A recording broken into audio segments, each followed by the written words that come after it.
کیا آپ جانتے ہیں جس شخص سے فرشتے بھی حیا کرتے تھے اسی خلیفہ کے خون سے قرآن کے صفحے رنگین ہو گئے؟ یہ کہانی طاقت کی نہیں، صبر، خاموشی اور شہادت کی ہے۔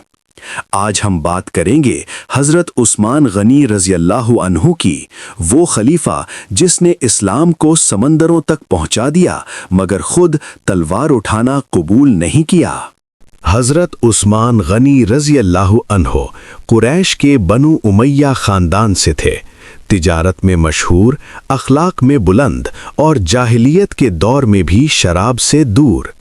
جب نبی صلی اللہ علیہ وسلم نے اسلام کی دعوت دی تو حضرت ابو بکر رضی اللہ عنہ کے ذریعے حضرت عثمان غنی رضی اللہ عنہ نے بلا جھجک اسلام قبول کر لیا۔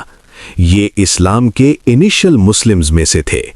حضرت عثمان غنی رضی اللہ عنہ وہ واحد شخص ہیں جنہیں ذو النورین کہا گیا، دو نور والا۔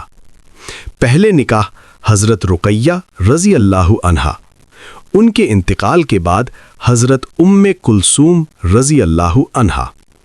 نبی صلی اللہ علیہ وسلم نے فرمایا، اگر میری تیسری بیٹی ہوتی میں وہ بھی عثمان سے بیاہ دیتا۔ یہ مقام کسی اور صحابی کو نہیں ملا۔ حضرت عثمان غنی رضی اللہ عنہ نے حبشہ اور مدینہ دونوں ہجرتیں کیں، اپنا گھر، مال، تجارت سب اللہ کے لیے چھوڑ دیا۔ ہجرت کے بعد بھی اسلام کے لیے مال سے جہاد جاری رکھا۔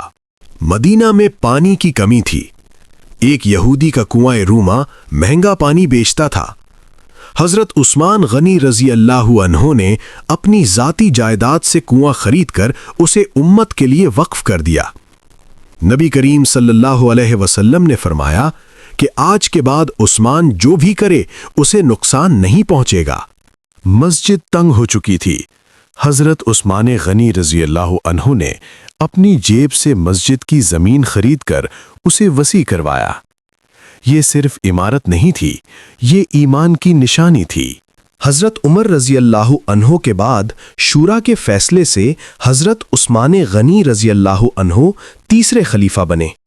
ان کا سب سے بڑا کام قرآن کا سٹینڈرڈ مصحف، مختلف علاقوں میں قرات کا اختلاف، ایک آفیشل مصحف عثمانی۔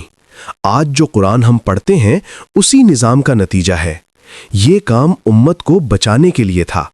حضرت عثمان غنی رضی اللہ تعالی عنہ کے دور میں اسلام نارتھ افریقہ تک پہنچا، فرسٹ اسلامک نیوی بنی، سمندری جہاد کا آغاز ہوا۔ یہ دور گلوبل اسلامک پاور کا تھا۔ یہیں سے امتحان شروع ہوتا ہے۔ کچھ لوگوں نے جھوٹے الزام لگائے، جعلی خطوط پھیلائے، عوام کو بھڑکایا۔ حضرت عثمان غنی رضی اللہ عنہ سب کچھ صبر سے برداشت کرتے رہے۔ انہوں نے فرمایا، میں خون بہا کر اپنی کرسی نہیں بچاؤں گا۔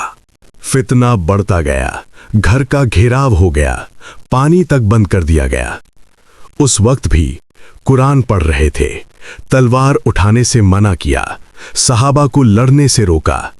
آخرکار حضرت عثمان غنی رضی اللہ عنہ قرآن پڑھتے ہوئے شہید کر دیے گئے۔ ان کا خون قرآن کے صفحے پر گرا۔ حضرت عثمان غنی رضی اللہ عنہ نے ہمیں یہ سکھایا کہ ہر جنگ تلوار سے نہیں جیتی جاتی، کچھ جنگیں صبر سے جیتی جاتی ہیں۔ ان کی شہادت صرف ایک قتل نہیں تھی، یہ امتحان تھا امت کا۔ آج بھی قرآن محفوظ ہے کیونکہ عثمان غنی رضی اللہ عنہ نے اپنا خون اس پر قربان کر دیا۔ اگر آپ اس قربانی کو محسوس کرتے ہیں تو اس پیغام کو آگے پہنچائیں۔ Like, share, subscribe. کامنٹ کریں، صبر یا طاقت، آج دنیا کو کس کی زیادہ ضرورت ہے؟